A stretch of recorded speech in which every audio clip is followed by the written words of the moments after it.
Welcome back, everybody, to Empyrion Galactic Survival and the How to Get Started in Empyrion tutorial series. I am Anoldguygaming, and we're going to start a new world just because the first world that we started in, I spawned a bunch of stuff in just to show you guys some stuff, and so I want to start on an actual fresh world. But we're going to use the same exact settings that we used before, so let's just go through that really quickly. We're going to start a new single-player game.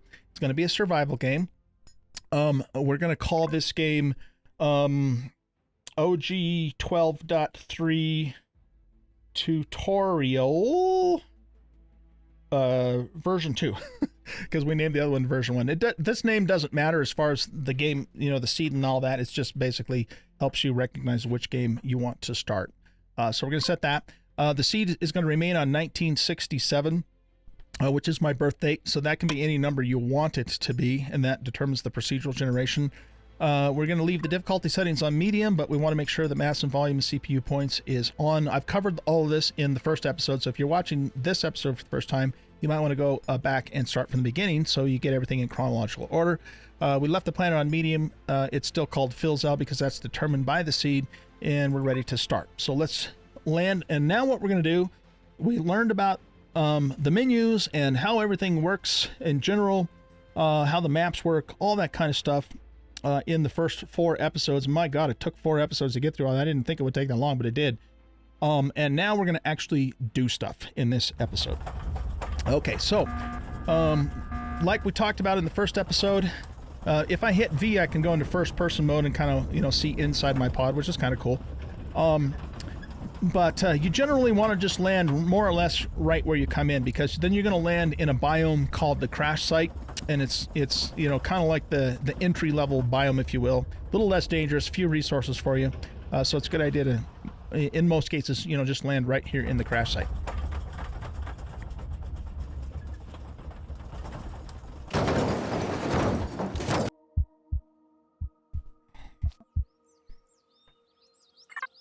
Okay.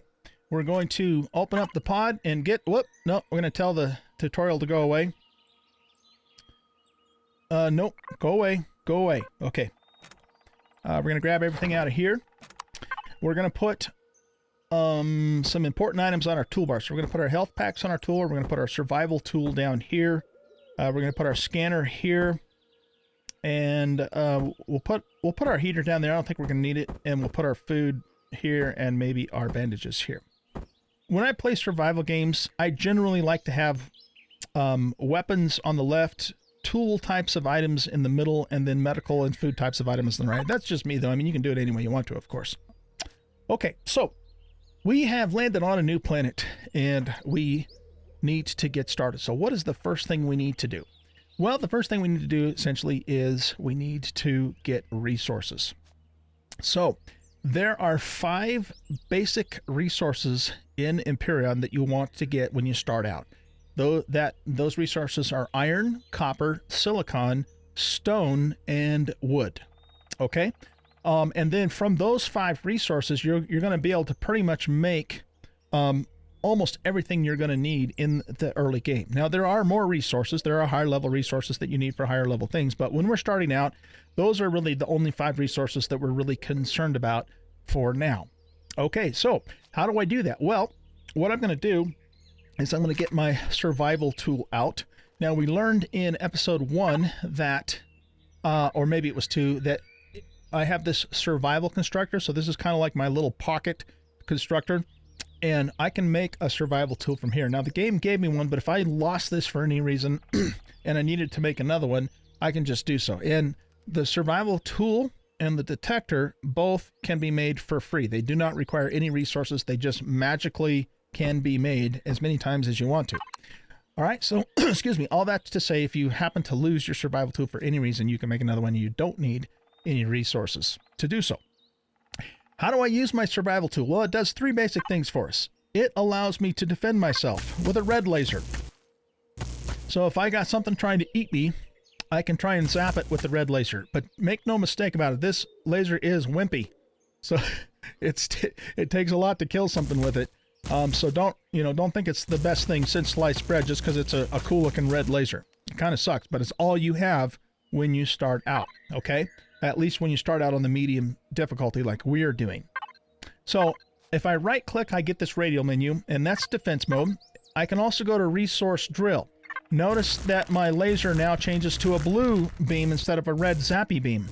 This is what I use to dig.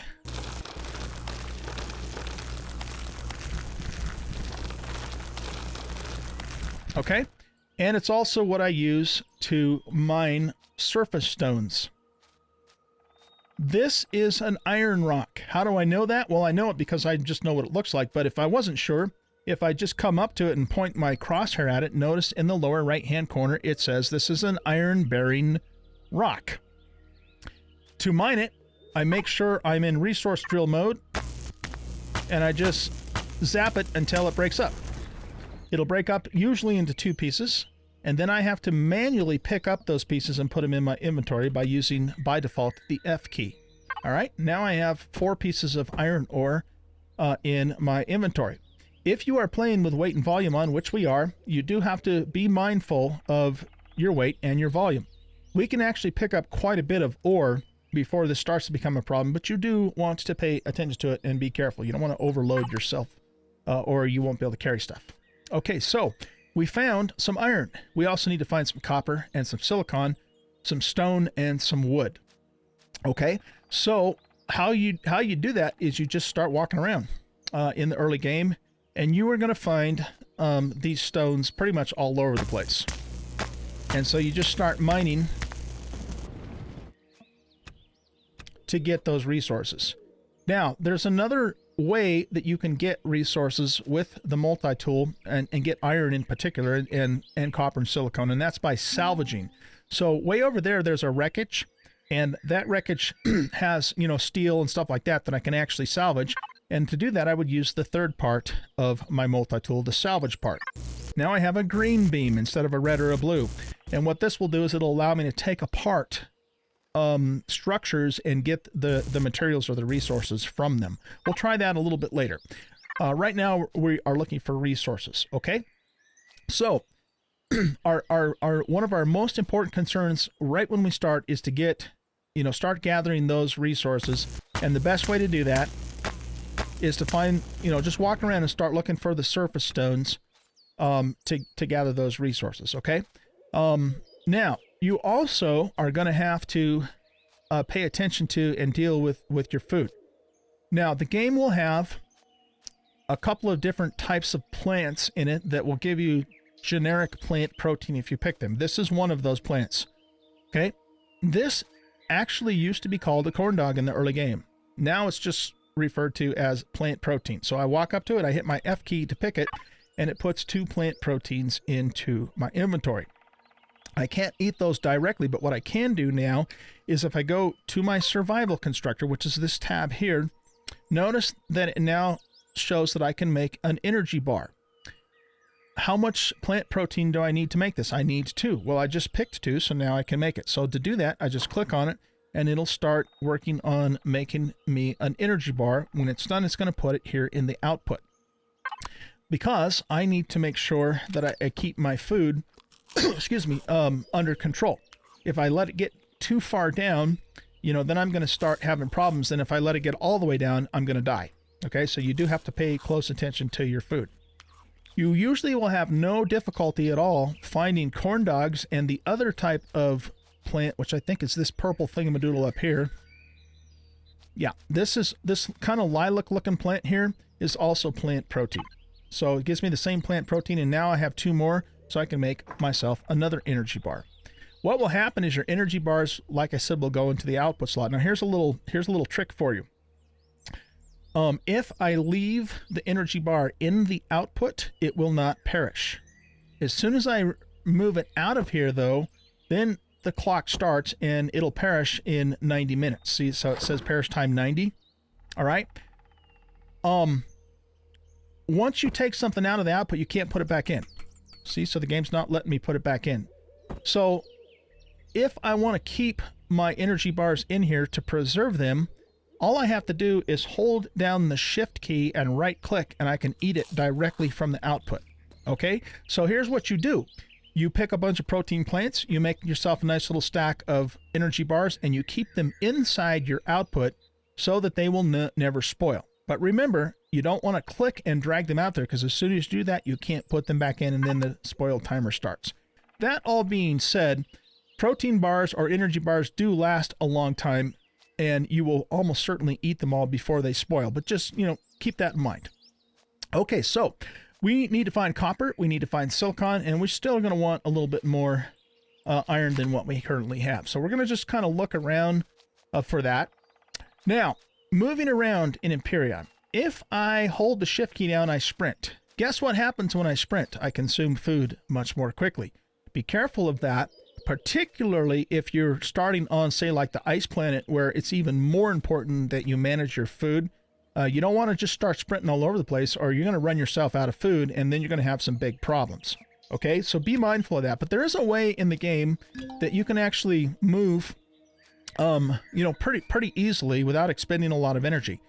Side note, you might have noticed that the screen tip just popped up there and said that I reached level 2. Certain actions that you perform, like picking plants and like, cutting wood, mining stones, that sort of thing, will give you a certain amount of XP. And so a really good way to level in the very early game is to just go around and pick as many plants as you can, and you'll level relatively quickly. In the later game, you're going to need to start killing stuff and raiding POIs to level, but in the early game, picking plants is really your best bet to get those first few levels. Okay, so we have a tree over here, and I am going to need some wood. So what I'm going to do, I can actually use my survival tool to cut trees down, but I have to be in defense mode. Okay, and then I just sit here and I zap this tree for about 50 years until it eventually, actually that wasn't too bad, until it eventually cuts it down, and then it'll automatically put the wood in my inventory. We don't need wood so much for the sake of wood itself, but we need wood for what wood gives us, and that's plant fiber. And you need plant fiber for a lot of different things. So that's why we get wood. Now, you sometimes will find plant fiber just growing directly on the landscape, and if that's the case, just pick it. In fact, here's an example of that right there. So this is just straight up plant fiber. I'm going to pick it, and now I have that plant fiber, which I'm going to need for making a lot of different things. So between wood and plant fiber, you need to grab some of that. Now, be careful with wood, though, because it is heavy, so you don't want to get too much. Here's another corn dog, so we're going to pick that. And, okay, that is a parasaur, and he is not going to hurt us. In fact, he's going to run away from us if we get too close. But later on, when we have firearms, we can actually hunt him for meat. But right now, we're not going to do that. Okay, we need a little bit of stone, so let's go ahead and use our resource drill, and we'll grab some stone. Now, if you look in the lower right-hand corner of my screen, under where it currently says rock drill, oh my God, that scared me. Okay, they're harmless, but man, that noise that they make, it's a little frightening sometimes. Anyway, see what I mean? So anyway, it tells me what the overall hit points are on the right, and then what's remaining on the hit points. So that's kind of important, because it gives me an idea of how long before this thing's going to actually, break. And then I can pick up the stone. Even though this is just one thing, it actually, in this case, represents 18 crushed stone, because it tells me that in the tooltip. You may have also noticed, too, that there's a time limit. So once I harvest something, if I don't pick it up quickly enough, it'll actually disappear. In that case, I had 3 minutes to pick it up, which is plenty of time, but just be aware of that. So stuff that you drop on the ground will not stay on the ground forever. Okay, so we've got wood/fiber. We've got enough crushed stone to get started, and we have some iron. What we need now is we need copper, and look at here. We got ourselves a copper stone. How do I know that? If I'm new to the game, just simply hover your cursor over it, and it'll tell you that this is a copper-bearing rock. But it also kind of looks like copper a little bit too. So we switch to our resource drill, and we mine this up, and so we got ourselves some copper. Okay. We want to find a couple more things of copper. We want to continue picking plants because A, we need them for food, B, it levels us. And once we find ourselves a little bit of silicon, here's some more copper, which is good. We'll be able to start doing the next thing that we need to do, and that is getting ourselves a portable constructor. Now, we can actually start making that right now, except for two things. I can make it now. In other words, I have the resources, because if I hover over the portable constructor, notice that it says that this requires 3 iron ore. Well, we happen to have 11, so we're good to go there, but it's got a little padlock on it, and that's because I haven't actually learned the tech for it yet. So what we're going to do is we're going to go to the tech tree, and we're going to go to, I think is it miscellaneous? Yes, miscellaneous. And right here, I can learn the portable constructor. I've got 10 unlock points available because I got those when I hit level 2. And this cost me 1 point. So I simply just select it, and I can either click unlock or I can double click on it to learn it. Now I can actually make the portable constructor. The padlock is gone. I have the resources. I'm going to go ahead and actually I'm going to, let's queue up 2 of those. I'll usually end up making 3 or 4 of these in the early game, so you can, you know, get multiple production going. But we're just going to make 2 for now. And then I'm also going to continue, you know, we've got some plant protein, so we can make up to 5 protein bars now. So I'm going to go ahead and queue up 5 of the, well, I'll queue up 7, but it'll make 5. Here's another quick little trick for you too. You can actually hold down Shift and queue up 10 at a time, or hold down Control and click and queue up 100 at a time. What I'll often do is I'll queue up just a whole bunch of these, way more than I actually have resources for, but as long as I continue to pick those resources, it'll just continue cranking out the energy bars until I eventually run out of the resources. So, you know, you just kind of let it go, continue picking the plants, and then next time you look in your inventory, you'll have a whole stack of Cliff Bars there. Okay, let's eat that Cliff Bar, energy bar. All right, so we still need silicon. That's the last base resource that we need to find. So we're just going to kind of keep looking around. If you happen to be near water, silicon seems to be a little more common towards the on the shore. What's going on there, dude? I'm not going to hurt you. Oh, we just found an iron deposit. Okay, that leads to the next thing. Okay, what is this weird looking plant? Is that thing going to actually like whack me or something? No. It's not. This is actually, well, it used to be called alien honey, but what it does is it gives me a sweetener resource. Do you see how it says press F to pick natural sweetener? Okay, that puts a natural sweetener in my inventory. Now, this is 2 things. It is a food ingredient, but it is also a medical ingredient. Notice that when I hover my cursor over it, if I get dermal burn or indigestion, this will help cure that. And on top of that, it'll also give me 30 health. So you can even think of this as like a very early game medical kit. So notice my health is actually halfway down because the game just starts me off that way. If I hold down my Shift key and right click on the natural sweetener, it gave me 30 health. So what I can do if I have a bunch of these around is I can go pick a bunch of them and use them as one of many different ways to increase my health. Okay, so that's pretty cool. Alien honey. Well, now it's called sweetener, but it used to be called alien honey. And interestingly enough, the sprouts that you need to use to plant these are still called alien honey. So kind of funny there. Kind of funny, honey. Okay, let's pick that. All right, now we come to a structure here. Before we actually do anything with this, though, I want to show you something that's really important. We have this little detector doohickey. So we're going to activate it by just hitting the number 2 key on our keyboard. So you can switch between things on your toolbar with the number keys, or you can use the mouse scroll wheel. So we're going to activate the detector, and we're going to go ahead and do this. So what that does is that sends out a ping, and stuff that's within a certain distance, it'll pick something up. Now, most of the stuff that we see here, we don't know exactly what it is. We just know, hey, there is something there.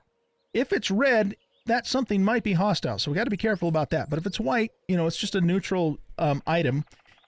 So that means, okay, I see a bunch of crap over here, and so I might want to go that direction and see if I can discover that. Now, you have to get within, I believe it's 200 meters or something on foot for it to actually tell you what it is, or maybe it's 400. I don't know. I can't remember. But once you get within a certain range, then it'll tell you. So you're going to see question mark items, which could be a POI or a wreckage or something else. And you're also going to see resources. Resources are going to be deposits. So that could be a copper deposit. It could be a silicon deposit. It could be an iron deposit, or whatever this particular planet has on it. So definitely use your detector early on so you kind of start getting an idea of where the resources are and where all the stuff is. Now, when I see a big cluster of items together like I do there, that's probably the area that I want to go in, because I'm going to find stuff there that I can loot, but most importantly, I'm going to find what's called a damaged hover bike. Well, actually, no, I take that back. Looks like the damaged hover bike is over that direction. And we'll talk about that when we get to it. But basically, it's a hover bike that I can fix up by making components in my portable constructors and get myself a very early game hover vessel. Okay, so we come to a POI here, a structure. This is a damaged structure. And what you will usually find in these, these damaged, ruined structures is you'll usually find a container of some sort. If you're lucky, you'll find the one that has these personal cargo boxes. They kind of look like lockers. And you open it up and look at that. It has all kinds of useful stuff in it for us. Now, the useful stuff that this has in it, I think, is going to vary from one, game to another. So there's some RNG involved here. And it's also affected by game difficulty. So if I was playing on the hardest settings, I would not necessarily have all this cool stuff in here. But because I found it, and the other thing to keep in mind, if you follow the tutorial will lead you to this place. But we're not following it. We're just kind of doing things randomly, but the tutorial will actually lead you here. So we got some cool stuff. We got a pistol, some rounds for it. We've got a motorbike construction kit. We've got a core, some steel plates, electronics, some seedlings, and a little bit of extra iron ore. I'm going to go ahead and grab all of that stuff, and I can do that quickly by just hitting this arrow key. And so now we have all that. Now, it did affect our volume. We are over actually half of our capacity now with the volume. So again, we just have to keep an eye on that, is all I'm saying. Excellent. Now, we talked a little bit earlier about salvaging. Another way that you can get iron in particular in the very early game, and potentially other resources depending upon what you're working with, but iron especially, is by salvaging. All right, so if I go to salvage mode here with my survival tool, I can take this block apart and look what it did. It put, well, it flashed down here, but it put two more steel plates, work mouth, into my inventory. So another way to get iron is just to simply find a POI like this and start salvaging it to get all that steel. Personally, I find it easier and quicker just to harvest the iron stones that you see all over the ground here, because it does take a little while to take these blocks apart, and so that can take some time. But if you happen to be in an area where you're not seeing the iron stones, that is an alternative to getting iron. Now, salvaging is a very important part of this game, but it's something you're typically going to do later on, and you're going to have a much better tool to do it later on too. Right now, we're just interested in what we do to get started on the first couple of days in the game. So we still need silicon. That's the one thing we haven't found. Okay, so what I'm going to do is I'm going to start moving towards the water here, because like I said, silicon seems to be a little bit more common down by the water. You can find it just about anywhere, but probably have a little bit better luck finding it by the water. Because I want to get my health all the way up. Okay, here's our damaged hover bike, by the way. The other thing I should be doing is I should continually be scanning and looking for more stuff. So there's the copper deposit over there too.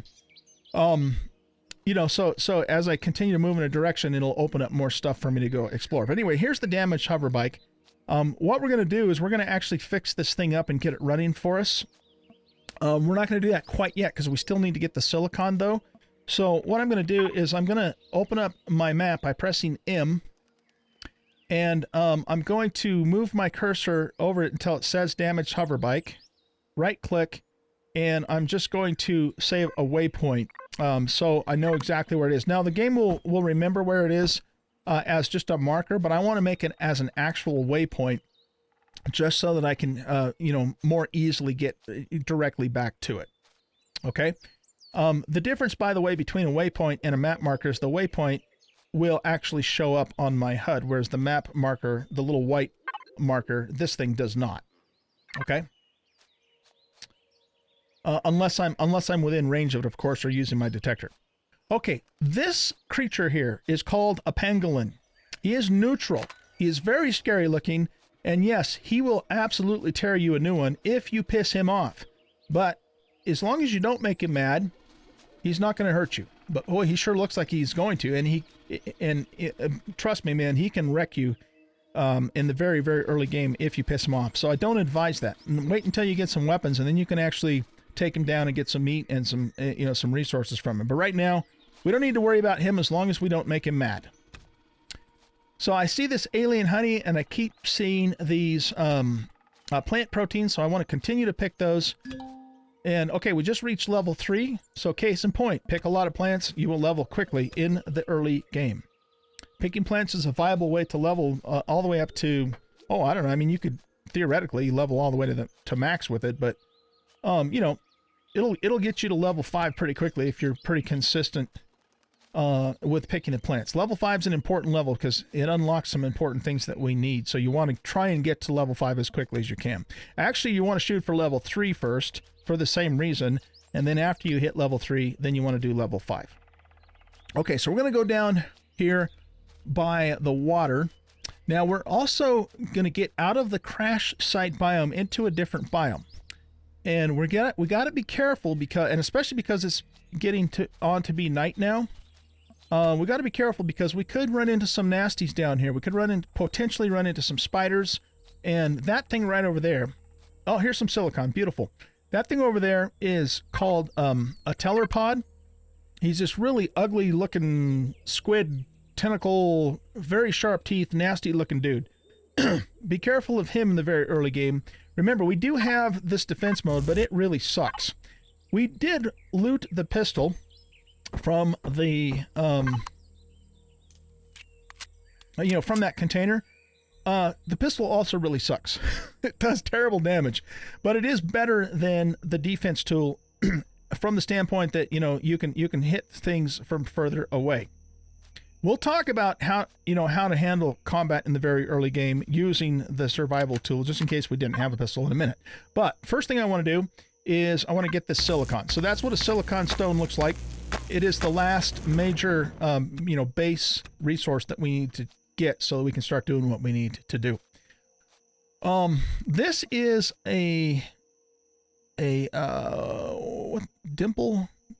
well, it gives us a resource called confetti moss scrapings, and we need to use that for, we can use that for medical supplies.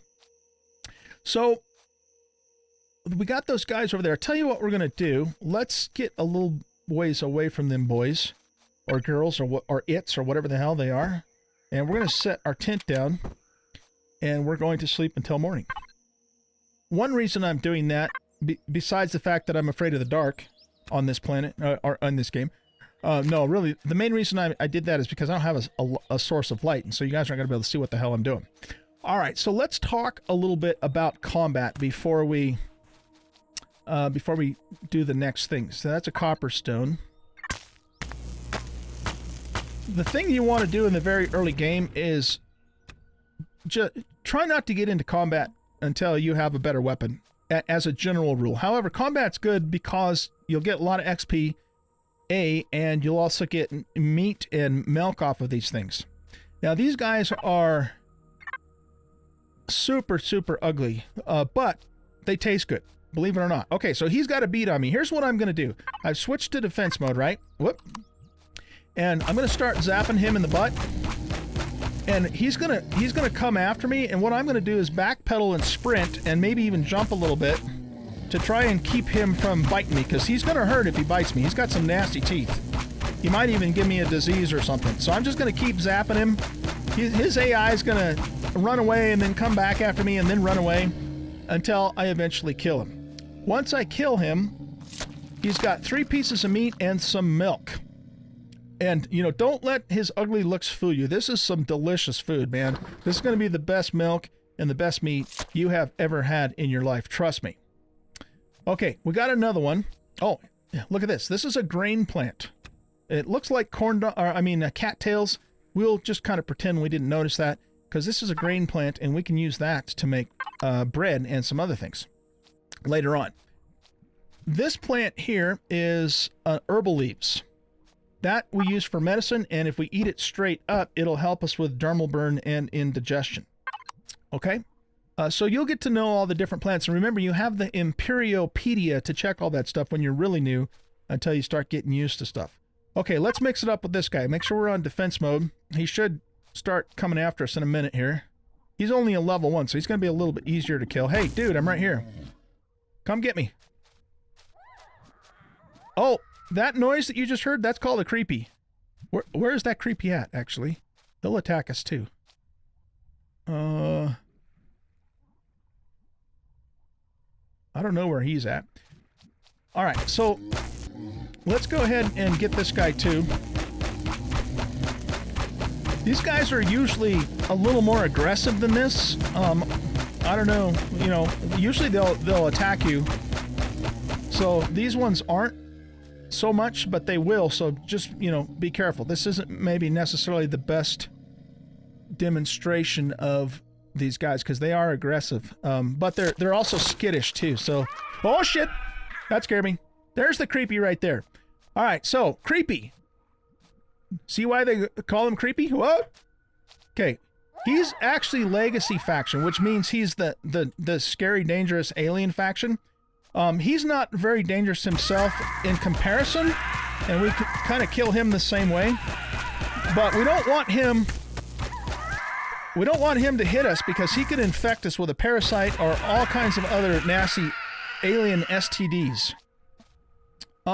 So, you know, that's the thing about it, guys. You got to really be careful about taking damage in this game because not only do you take actual physical damage, but you have a fairly high probability of catching, you know, some kind of a disease too, and then you could really be in trouble if you don't have the stuff that you need to fix it. Anyway, yeah, this is a creepy creeper, and he gives us alien teeth and alien parts. Both of those you need to make certain medical items. Okay. All right. So, what time is it? It's about time for us to wrap up this episode. That plant respawned. Before we do that, though, let's kind of get away from the water because it's a little more dangerous down there. I'm going to get kind of back up here into the crash site biome. We got another copper thing there. And what we're going to do now is we're going to go into our survival constructor and we're going to grab our 2 portables and we're going to set those down. Whoa, that was kind of fast. Okay, so here's what I typically will do. I will build at least 2 of these, and later on probably 3 or 4. One of these I'm going to choose to be my kind of like my main constructor that's going to build everything. So so the constructor makes stuff for you, but it's also a container, so you can put anything that you want to in the constructor. So I'm just going to throw everything in there except for my medicine, my ration, and my ore scanner.